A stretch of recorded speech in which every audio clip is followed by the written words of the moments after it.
नमस्कार, हार्दिक स्वागत बा रेडियो सानवी 96.4 मेगाहर्ट्ज के प्रस्तुति कार्यक्रम सवाल जवाब में।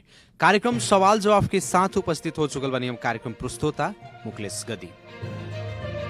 देश के समसामयिक राजनीतिक घटनाक्रम, विकास, निर्माण, शिक्षा, स्वास्थ्य, कृषि, रोजगारी लगायत आम जनता से सरोकार राखे वाला हरेक समय सान्दर्भिक विषयों पर बहस और छलफल करनी सन। कार्यक्रम सवाल जवाब के आज के बहस और छलफल में खास करके पर्सा जिला में एगो समय काफी नाम कमाइल और देश के ही पुरान कैंपस मध्ये उपत्यका बाहर के कैंपस मध्ये के एगो अपन अलग पहचान बनावल ठाकुराम कैंपस अभी की अवस्था में देखल जाए तो राजनीति के दुष्प्रभाव से बहुत ही ज्यादा ग्रसित हो चुकल बाटे। और खास करके अभी देखल जाता ठाकुराम कैंपस में केंद्र जौन पहले ओकर होम सेंटर ही रहे, लेकिन अभी इन्हें आकर के परीक्षा केंद्र पर्सा जिला में ना रह के 12 जिला में परीक्षा नियंत्रण कार्यालय बलखू केंद्र सब पे ठा रहल बाटे। कहीं ना कहीं एगो पर्सा जिला के साथ में और साथ ही साथ ठाकुराम कैंपस के साथ में इ तो अन्याय भइल बा। यही विषय के लेकर के अभी एग्जाम देवे गए बीबीएस में अध्ययन करे वाला विद्यार्थी के मोटरसाइकिल एक्सीडेंट में पड़ के जान भी गए, जेकरा कारण से अभी आंदोलन चल रहा बाटे। आज एकरे संदर्भ में हमने कहा के बातचीत और छलफल के आगाड़ी बढ़ाएम सन और आज के सवाल जवाब के बहस और छलफल में हमने के सहभागी करेले मानी सन अनेरा सभी क्रांतिकारी के मध्य प्रदेश के सचिव विवेक शाह जी के, और सबसे पहले वहां के स्वागत करे के चाहें। नेताजी स्वागत बा कार्यक्रम सवाल जवाब में। धन्यवाद। का बा अपने लगन के आंदोलन के हाल खबर? देखिए का बाटे कि हमनी के जौन बीबीएस थर्ड ईयर के एग्जाम जी जौन की हमनी के 2 साल पहले से हमेशा ठाकुराम होम सेंटर ही पड़त रहे। उनमें का भइल कि ठाकुराम के पटक पटक बदनाम मतलब करत हिसाब से जे बीरगंज के जे शैक्षिक माफिया लोग कुछ लोग बाटे, प्राइवेट शैक्षिक माफिया लोग जौन बा अब ठाकुराम में तो हमनी के सबसे पहले तो गरीब वर्ग के हमनी के विद्यार्थी सब पढ़ेला लोग। जी जी। अब गरीब वर्ग के विद्यार्थी अब पढ़ेला लोग, आवेला लोग, जाला लोग, ट्यूशन करेला लोग, क्लास करेला लोग। अब उनमें 14 से 15 से एगो फैकल्टी में हमनी के एडमिशन होकेला, ठीक बा। अब का बा कि प्राइवेट कॉलेज सब में एडमिशन ना पुगला के कारण से कि ओकरा के ठाकुराम के बदनाम करत हिसाब से पटक पटक बार बार जौन ठाकुराम के बदनाम कइल जाता थे कि ठाकुराम में मर्यादित ढंग से एग्जाम नहीं के होत, परीक्षा नहीं के होत।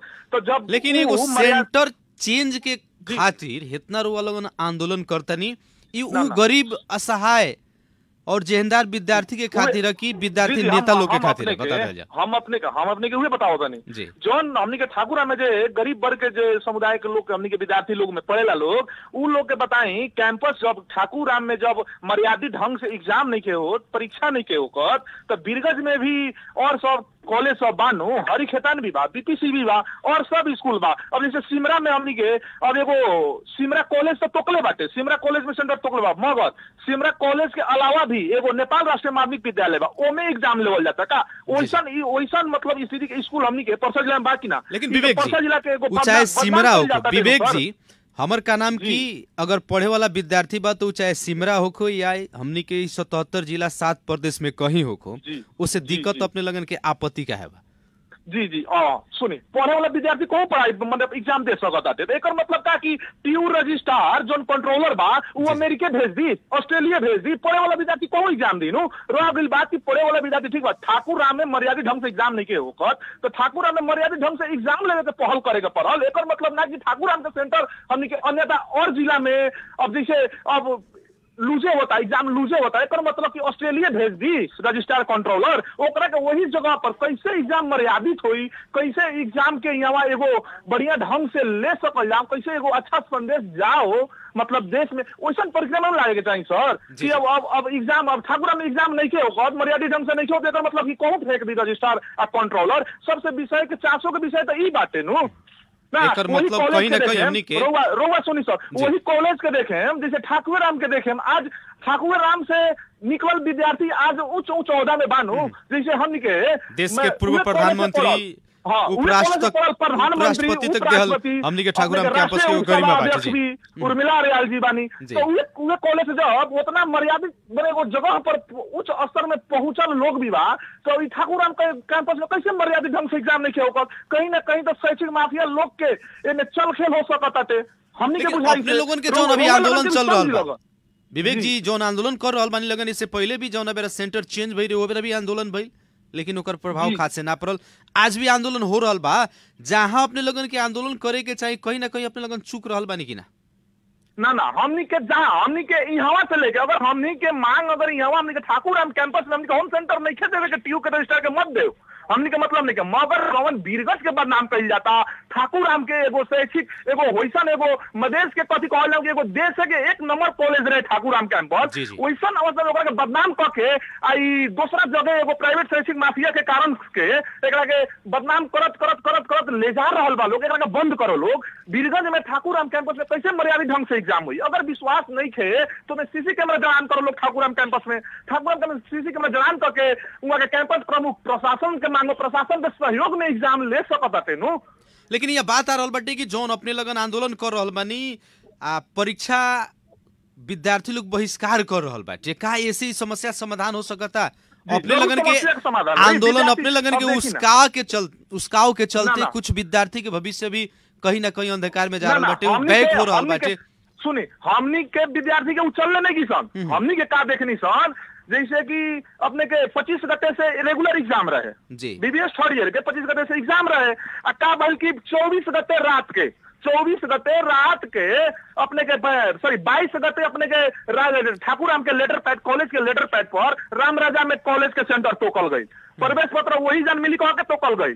24 गते रात के रहुआ के अपने के सिमरा को ट्रांसफर कर देवल रात कितना विद्यार्थी के तो ले गई लोग राजाराम में गई लोग, कितना विद्यार्थी सिमरा गई लोग, वो कैंपस के लापरवाही से कहीं अथवा पीयू के लापरवाही से कहीं कंट्रोलों के लापरवाही से कहीं कुछ विद्यार्थी के तो एग्जाम छूटल वहू दिन अब सेंटर जब तोके के बाद जितना हमने के +2 के सेंटर जब तोकाता हफ्ता दिन पहले सेंटर आवेला, सी एग्जाम के हफ्ता दिन पहले सेंटर आवेला, तो बीबीएस के मास्टर के भी कहे ना हफ्ता दिन पहले सेंटर आवेला, वो किसी के विद्यार्थी भी अपन मैनेज करी रू। अब रात जनकपुर सेंटर भेज दी, लगन के आपत्ति सेंटर होकर होम सेंटर होकर कह के अपने लगन के आंदोलन के मांग नहीं के बीरगंज में होके के पड़ल, ये अपने लगन के मांग बाटे। हमनी के मांग कथी बा, ठाकुरा में भी मर्यादित ढंग से एग्जाम ले सकल जाता थे, तो वैसा किसी के पहल कर जाओ, बैठल जाओ, कैंपस प्रमुख अपने के कंट्रोलर रजिस्ट्रार सब कोई बैठ के एगो सलाह कर जाओ, एगो मर्यादित ढंग से ओकरा में एग्जाम लेवल जाओ। अन्यथा यदि कंट्रोलर के विश्वास नहीं है कि ठाकुर राम में अपने के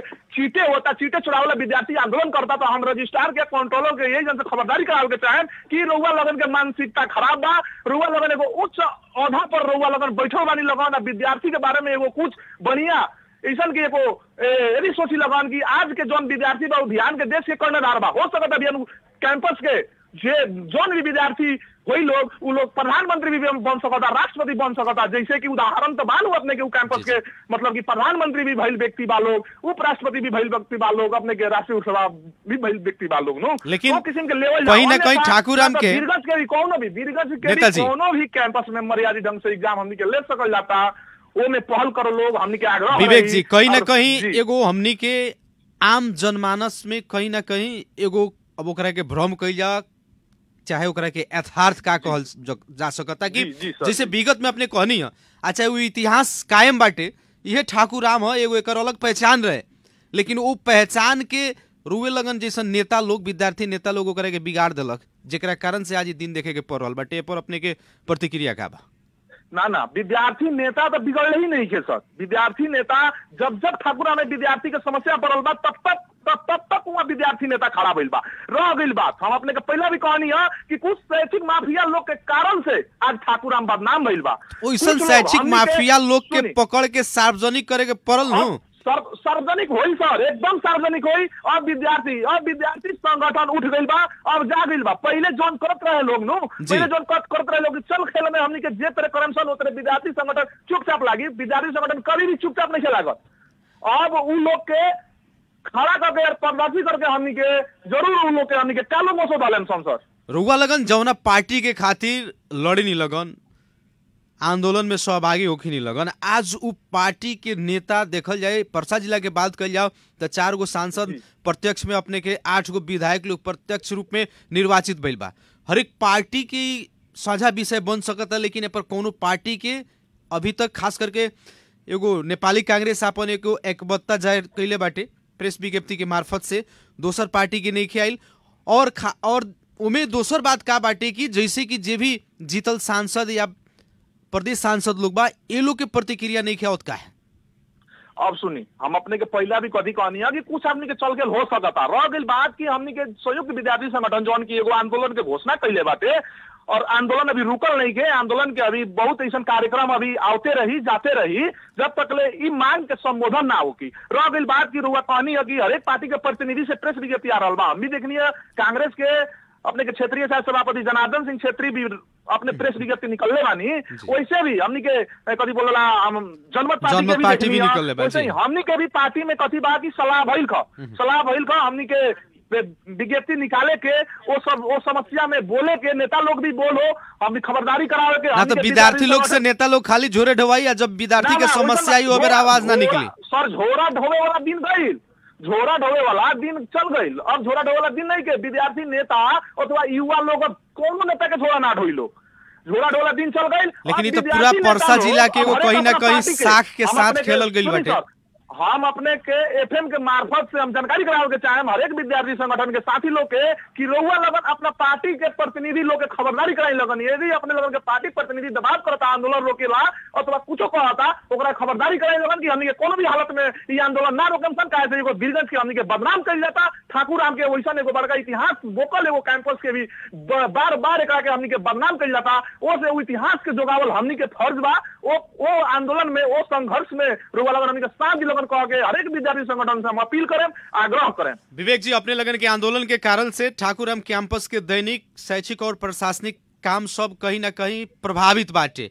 कैंपस प्रशासन प्रेस विज्ञप्ति जारी करते हुए अपने लगन के मांग प्रति समर्थन जना रहल बाटे और जौन अपने लगन ताला लगले बनी ओकरा के खोले के तरफ कह रहल बाटे। का बा अपने लगन के विचार है? हमनी के सबसे पहले कैंपस के कोनो भी ऐसा गतिविधि में विद्यार्थी संगठन के कोनो भी वैसा अवरोध नहीं थे।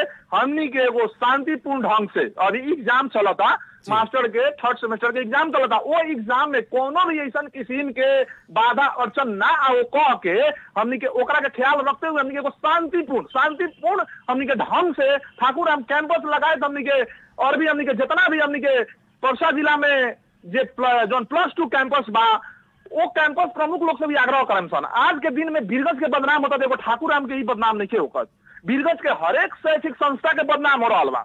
कुछ लोग के कारण आज वीरगंज पूरा बदनाम होता कि वीरगंज में बार बार के लोग एग्जाम देवे आवता, एग्जाम लूज होता, ये सब गलत एगो भ्रम फैलावल जाता। वीरगंज के बदनाम करे के एगो गलत दृष्टिकोण से ओकरा के भ्रम फैला के ठाकुर राम वीरगंज कैसे बदनाम होगो कह उछल खेल बा वैसन माफिया लोग के हम कभी कब तक अंत हो सकता ई जौन माफियाई हो रहल बाटे, खास करके सार्वजनिक शिक्षा के तरफ, सरकारी शिक्षा चाहे सरकारी कैंपस होके या चाहे सरकारी विद्यालय होके, निजी विद्यालय अगर देखल जाए तो बहुत बड़का बड़का नेता लोग के कहीं ना कहीं निजी विद्यालय में निजी कैंपस में लगानी बाटे। उन लोग के हस्तक्षेप के कारण आज हमनी के जौन सरकारी कैंपस बड़ा सन चाहे विद्यालय बड़ा सन ओकर अवस्था धराश हो रहल बाटे। ई कब तक एकर अंत हो सकता, ओकरा खातिर विद्यार्थी लोग नेता लोग का कर सकता? बहुत जल्दी होई सर। अभी के देखें शैक्षिक संस्था में बहुत ऐसा परिवर्तन आ गया बा। पहले के अवस्था का रहे और अभी के अवस्था का बा, वो सब में देखें तो रउआ के खुद महसूस हो जाए सर। पहले के अवस्था का रहे कि कैंपस हो ठाकुर राम कैंपस हो अथवा सरकारी सामुदायिक विद्यालय हो, शिक्षक लोग उपस्थिति होके लोग क्लास में उपस्थिति ना होके लोग, आज विद्यार्थी संगठन के चेतावनी खबरदारी के वजह से आज सामुदायिक विद्यालय हो चाहे ठाकुर राम में परिवर्तन भइल बा सर। और आने वाला दिन में वीरगंज के हर एक शैक्षणिक संस्था हर एक जगह से 1 नंबर में पहले भी रहल बा और आवे वाला दिन में भी रही, इतना रुआ के हम विश्वास अब अपने लगन आंदोलन से समाज देम तब नु ओकर शैक्षिक अवस्था उठी ना कोनो भी कब तक आंदोलन चली? विवेक जी बताओ जाओ कब तक आंदोलन रुआ लगन के चली? आंदोलन तो जब तक चली, हमने के शांतिपूर्ण आंदोलन बा। कोनो भी स्कूल के अभी तक ले रुआ के भी जानकारी आई हुई, कोनो भी स्कूल के कोनो भी ऐसा क्षति नहीं के, चाहे पाठन में अवरोध होके, चाहे कोनो भी ऐसा अवस्था में होके, हमने के शांतिपूर्ण ढंग से अपन एगो विरोध प्रदर्शन कर रहा बानी सन कि हमने के जवन वीरगंज के जवन अवस्था बा, एगो ठाकुर राम के जवन अवस्था बा, जौन की पहले के एगो जवन इतिहास बोकल जौन कैंपस के अवस्था रहे, उहे अवस्था में आज भी हमनी के आवल जाओ कह के हमनी के ई कैंपस के जवन की अब एग्जामे के लेके जवन बात बा ओकरा के सेंटर की तो ठाकुर राम में देवल जाओ की तो होम सेंटर नहीं से देवे के तो रजिस्ट्रार के की तो और भी कैंपस में सेंटर दो और मर्यादित ढंग से ओकरा के एग्जाम ले। मगर वीरगंज के बार बार जौन बदनाम कइल जाता ओमे हमनी के अब ना स्वयं सन और सुन के ना रहम सन सर, हमनी के खबरदारी करावते रहम सन और खबरदारी करावत आ रहल बानी सन। अंतिम में अपने संबंधित सरोकार वाला व्यक्ति लोग से क्या कहे के चाहे? अंतिम सरोकार वाला लोग से हम ये जनप्रतिनिधि लगाए संबंधित निकाय लोग से ये आग्रह करेंगे कथी चाहे कि रउआ लगन भी ए पर 400 देखी लगन 400 की बहुत बड़का एगो 400 के विषय बनल बाटे जौन की ठाकुर राम के बेइज्जत कइल जाता। हम देखा तानी वीरगंज में देखा तानी हमनी के मेयर साहब के काम देख के हमनी के बहुत खुशी लागता। ओ से मेयर साहब से भी हम एगो आग्रह करें कि रउआ के एगो भी पहल कदमी होके के पड़ल कि यदि ठाकुर राम में सेंटर ना पड़ी, रजिस्ट्रार नहीं के देवे के मानद है, ओकरा के मर्यादित ढंग से एग्जाम रउआ ली, रउआ अपना निगरानी में राखी, रउआ प्रशासन लगा के होके जौन भी तरीका से होके सीसीटीवी जड़ान करके होके जौन भी तरीका से होके ठाकुर राम में सेंटर राखे के प्रयास करी लगन। अन्यथा भी कोनो भी स्कूल में सेंटर राखे के प्रयास करी लगन, मगर वीरगंज से बाहर न जाए दी लगन। और वीरगंज के जे बदनाम करता, चाहे वो शैक्षिक माफिया होके अथवा जे भी होके, ओकरा के कार्रवाई होके के पड़ल, ओकरा के हमनी के पारदर्शी करे के पड़ल, तब जाके हमनी के वीरगंज के एगो सुधार हुई। आज के अवस्था में वीरगंज एगो देश के एगो नंबर 1 सिटी के रूप में हरेक जगह पर प्रचलित बा। वैसन अवस्था होको कि वीरगंज में बहुत ऐसा चीज आवे और हमनी के वीरगंज के जनता खुशी होके वैसन किस्म में हम यहाँ के संबंधित निकाय और हमनी के चलिए बहुत बहुत धन्यवाद बाटे विवेक जी, इतना व्यस्तता के बावजूद भी समय सांदर्भिक विषय पर बहस के खातिर अपन समय देनी। जी रउआ भी हमर 200 राखे के मौका देनी, बात राखे के मौका देनी। अपने के लगाए टेक्नीशियन साथी लोग के भी होल टीम के होल एफएम के हमरा तरफ से और हमरा विक्रांति के तरफ से और एगो प्रदेश सचिव के हैसियत से रउआ लगन के भी विशेष धन्यवाद करता। जी धन्यवाद। आदरणीय जन समुदाय कार्यक्रम सवाल जवाब के आज के विशेष बहस अभी जौन ठाकुरम कैंपस में परीक्षा केंद्र पर्सा जिला से बाहर ले गए विषय पर विद्यार्थी संगठन लोग के आंदोलन जौन चल रहा बाटे, कहीं ना कहीं एक समय पर्सा जिला ही ना देश में एगो अपन अलग पहचान बनावल ठाकुरम कैंपस के आज जौन ओकर गरिमा के ऊपर प्रहार हो रहा बाटे, शैक्षिक माफिया लोग के कारण से आज कैंपस बदनाम बाटे और वो बदनामी के चलते सेंटर ही दोसर जिला में ले गई बाटे। का वीरगंज में वैसन किस्म के भौतिक पूर्वाधार संपन्न कैंपस नहीं के? बहुत कैंपस बाटे, बहुत सारा स्कूल बा जहां पर्याप्त मात्रा में वैसन किस्म के संरचना बाटे, लेकिन ओकरो के हटा के दोसर जिला में ले गई। कहीं ना कहीं ये पर्सा जिला ही ना एगो ठाकुरम कैंपस ही ना पर्सा जिला के साथ कहीं ना कहीं बेईमानी भइल बाटे। विद्यार्थी संगठन के मांग जौन बाटे वो जायज बा, लेकिन ए पर खाली विद्यार्थी संगठन के आंदोलन से ना हो सकत बाटे। विद्यार्थी संगठन आबद्ध पार्टी के नेता लोग के अभी कोनो किस्म के प्रतिक्रिया नहीं खियाओ। ये पर्सा जिला से प्रत्यक्ष समानुपातिक संघीय सांसद प्रदेश सांसद लोगन की कोनो प्रतिक्रिया भी नहीं खियाई। कहीं ना कहीं इस सोचे वाला बात बाटे। यही विषय पर हमनी के बातचीत कर रहल बानी सन और फिर से हमनी के जोड़े के चाहेम सन नेपाल विद्यार्थी संघ पर्सा के जिला सभापति राकेश यादव जी के। राकेश जी स्वागत बा कार्यक्रम सवाल जवाब में।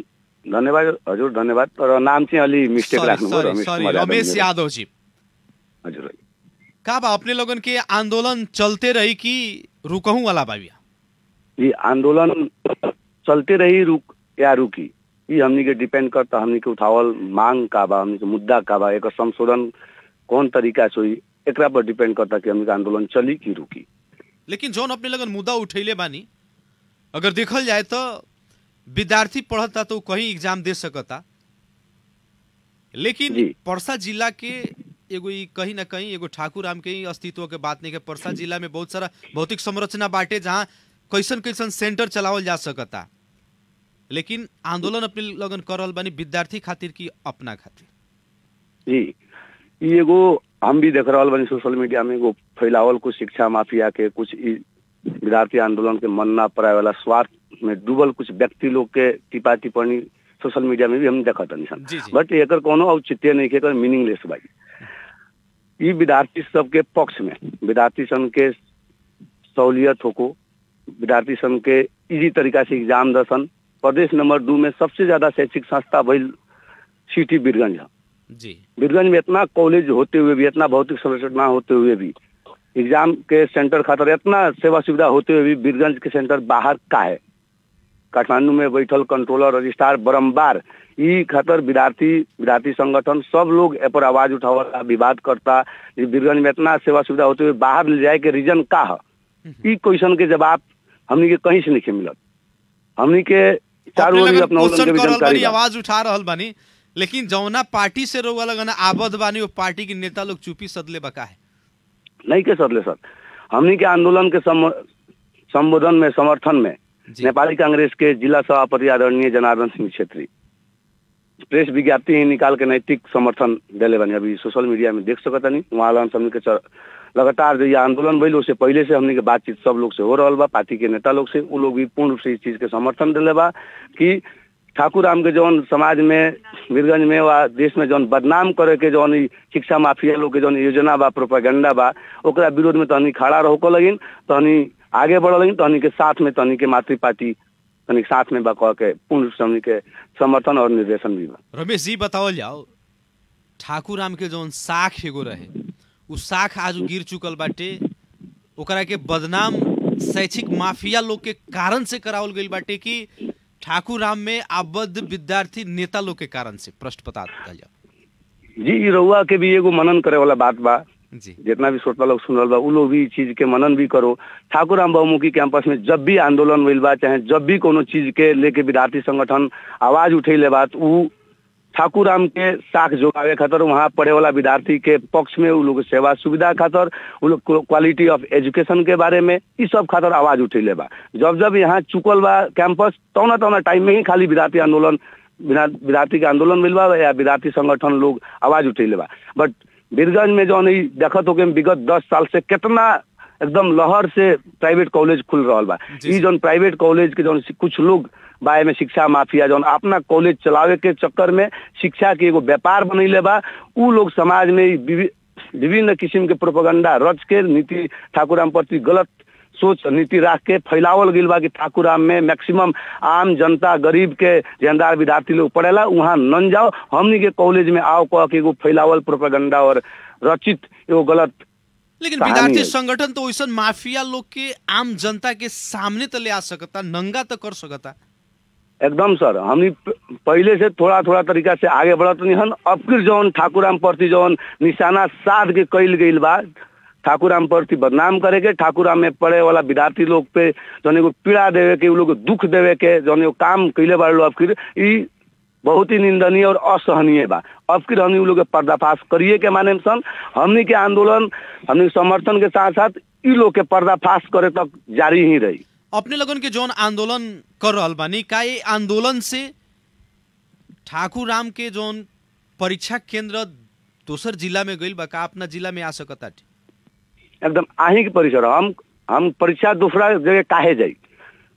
कुछ लोग के बात बा कि यहाँ लूज होला, टाइट करे पड़ल। हमनी खुद 4-5 दिन पहले कैंपस चीफ लगे बैठ के सब विद्यार्थी संगठन के जिला सभापति लोग बैठ के हमनी लिखित माइनेटिंग कैले बानी सन कि ठाकुर राम में एग्जाम हुई तो कोनो परीक्षार्थी बाय कोनो विद्यार्थी भीतर ना रही, ना विद्यार्थी नेता लोग रही, बड़ी सर्च करके एग्जाम ली, मोबाइल सब पूरे बाहर रख के ली, सीसी कैमरा लगवाए तो कहीं तो विद्यार्थी संगठन भी डोनेट करके चंदा उठा के ठाकुर राम के हर एक रूम में सीसी कैमरा लगाई, अपने सीसी कैमरा के अंदर में ली। बट ठाकुर राम के जौन सेंटर बा तो बीरगंज में कोनो कॉलेज में राखी या होमे में राखी, ई जौन तरीका से अपने लगन के मांग कथी बा ठाकुराम के सेंटर ठाकुराम में होके के पड़ल कि बीरगंज के कोनो कैंपस या कोनो भी मावी में होके के पड़ल?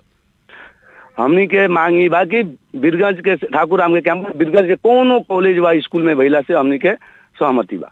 हमनी के होमी सेंटर चाहिए कह के नहीं किया। एगो और ही बात सर, अपने के हम एगो और ही बात पर जानकारी देवे छन, नेपाल को इंडिया को अब विभिन्न देश में रहुआ इन्वेस्टिगेशन कर सकता नहीं कि सबसे एजुकेशन के मामला में सबसे ज्यादा सेंसिटिव मेडिकल इंजीनियरिंग इस सब के हर एक जगह होमे सेंटर बा। जी जी। कहाँ इस सब में लूज होता, कहाँ इस सब के बदनाम कइल गइल बा। नेपाल के इंजीनियरिंग कॉलेज के देखी, मेडिकल कॉलेज के देखी, इंडिया के देखी, और कंट्री के उठा के देखी, सबके होम सेंटर बा।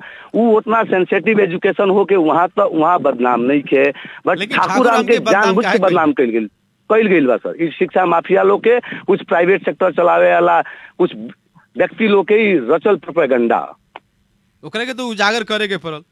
जी एकदम हम ये के लागल बानी सन, ये आंदोलन के साथ साथ हमनी मांग के साथ साथ ये लोग अब हमनी उजागर करबे करे सन। आ जे आयोग हमनी चेतावनी भी देता नहीं सन कि जे इस काम में लागल बा ठाकुराम के बदनाम करे में, उ लोग भी बदनाम होके से अब ना बची। ठाकुराम कैंपस आज एगो प्रेस विज्ञप्ति जारी कैले बाटे और अपने लगन के कह रहल बाटे कि अपने लगन के जौन आंदोलन बाटे एकरा कारण से कहीं ना कहीं कैंपस के दैनिक शैक्षिक और प्रशासनिक कामकाज करे में कठिनाई हो रहल बाटे। अपने लगन के समझौता में आओ के पड़ल, वार्ता में आओ के पड़ल, का बा अपने लगन के पर विचार? हमनी के आज भी 2 घंटा कैंपस प्रमुख, सहायक प्रमुख, संपूर्ण विद्यार्थी संगठन के नेता लोग के साथ 2 घंटा लगभग वार्ता भइल खई चीज में सहमति भी जनल ख। निष्कर्ष ये आयल ख कि हमनी के उठावल जौन मुद्दा बा ओमे ठाकुराम बहुमुखी कैंपस के संपूर्ण टीचर लोग, कैंपस चीफ, प्रशासन सब लोग पूर्ण रूप से समर्थन साथ बढ़ल हो। हमनी के उठावल मांग जौन जायज बा, उ लोग भी कहना में ये बा कि हमनी बारम्बार कहत आर्गेनाइजेशन रजिस्ट्रार से, एग्जाम कंट्रोलर से, हमनी के नहीं खलो टेरत लो। उ लोग शिक्षा माफिया के चक्कर में पड़ के बारम्बार हमनी का आश्वासन देता लो, आश्वासन दे के सेंटर चेंज करता लो, जौना के चलते विद्यार्थी यहाँ के कैंपस प्रशासन के बीच में अंतर्द्वंद होता है, यहाँ का माहौल खराब होता है। ई रचे में उ लोग के पूर्ण रूप से खेल बा। हमनी सब के मिल के ओकर प्रतिकार करल जाओ, ठाकुराम के सेंटर बीरगंज में लियावल जाओ। हमनी मर्यादित तरीका से, सभ्य तरीका से हमनी एगो एग्जाम करावल जाओ, कह के सब लोग के सहमति भी बनल। कैसन मर्यादित ढंग से एग्जाम होके खातिर वातावरण बनावे में विद्यार्थी संगठन के सहयोग रही? एकदम पूर्ण से हमने लिखित माइनेटिंग करके दिले बनिहन। यहाँ तक कि कहले बनिहन एग्जाम के टाइम में मेन गेट के से परीक्षार्थी बा एक ना कोनो विद्यार्थी नेता ना एक्स्ट्रा विद्यार्थी केहू भीतर ना ढुकी, यहाँ तक के हमने प्रतिबद्धता भी जनैले बनिहन लिखित रूप में। लेकिन ना रजिस्ट्रार सुन रहल बाटे शैक्षिक माफिया लोग के माफियाई के कारण से, तब एकर निकास कैसे निकली, एकरा ऊपर अपने लगन के का निष्कर्ष आइल खा, चाहे का चर्चा भइल खा? हमनी के बीरगंज में अपने के विगत 15 दिन पहले के हम बात बताओ एक चाहतनी।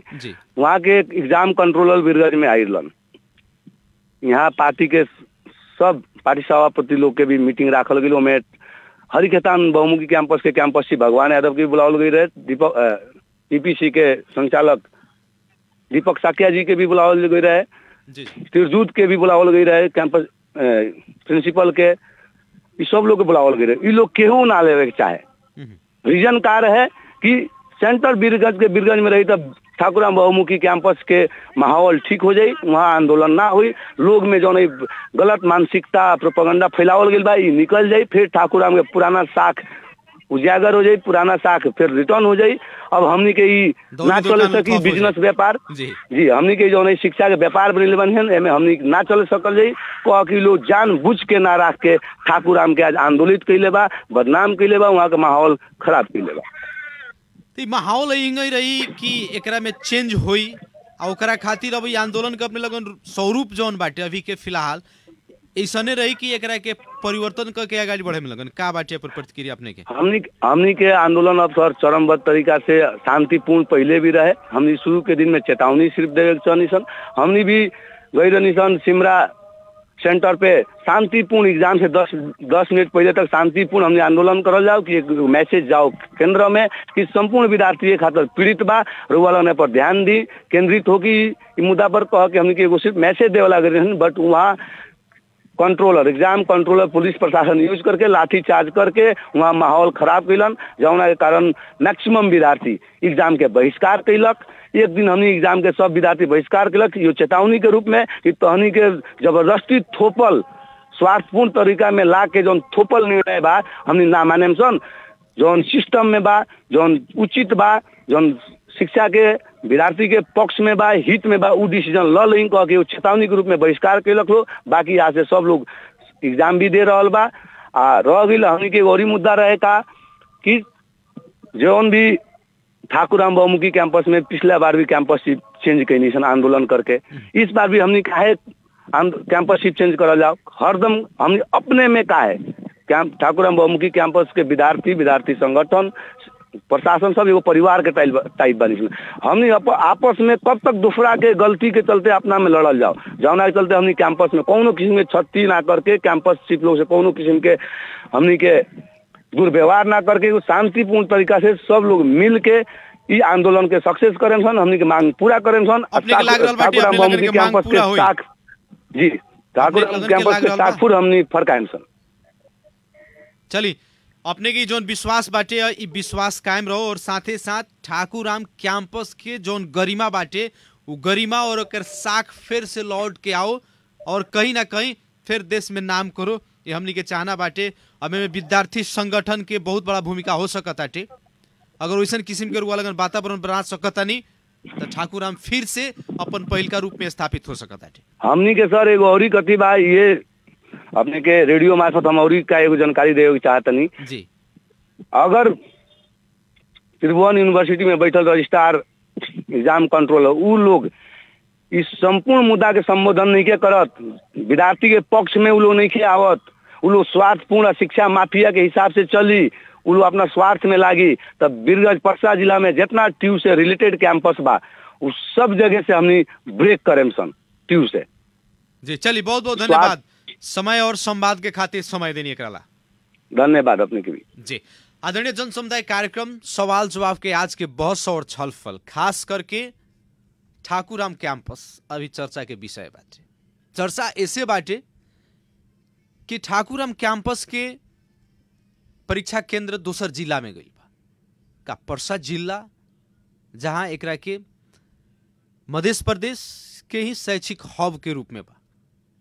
एकरा पास अथाह वैसन संरचना बाटे जे और जगह के सेंटर यहाँ राखल जा सकता, लेकिन एकरे सेंटर शैक्षिक माफिया लोग के कारण के चलते उ गरीब असहाय और जेहनदार विद्यार्थी जेकरा पास आर्थिक अवस्था कमजोर बा और शिक्षा लेवे के उच्च शिक्षा हासिल करे के ओकरा लगे चाहना बाटे, ओकरा के मार देवे के खातिर जो षड्यंत्र हो रहल बाटे और अपन निजी कैंपस सब चलावे के चलते सेंटर चेंज भइल बाटे, जेकरा कारण से अब कहीं ना कहीं एग्जाम दे के रिटर्न हो रहल विद्यार्थी मोटरसाइकिल एक्सीडेंट में उनकर देहांत होता। अगर एपर गहन अध्ययन नहीं होखत तो वास्तव में ये परसा जिला के और ठाकुराम कैंपस के साख दिन प्रतिदिन गिरते जाई और संबंधित निकाय से हमने के अनुरोध बाटे कि ठाकुराम कैंपस के वातावरण, शैक्षिक वातावरण लगायत जौन भी प्रश्न उठ रहा बाटे वो प्रश्न के मिटावे के खातिर हर पहलू अपनावे के पड़ल और हर तरह से सोच के एक एगो ठोस निष्कर्ष निकालते हुए परसा जिला में ही सेंटर कायम काहे ना हो सकता, पर संबंधित निकाय के ध्यान जाओ। यह खत कार्यक्रम सवाल जवाब के आज के बहस और छलफल में हमने के विशेष रूप से संवाद के नियसन अनेरा सभी क्रांतिकारी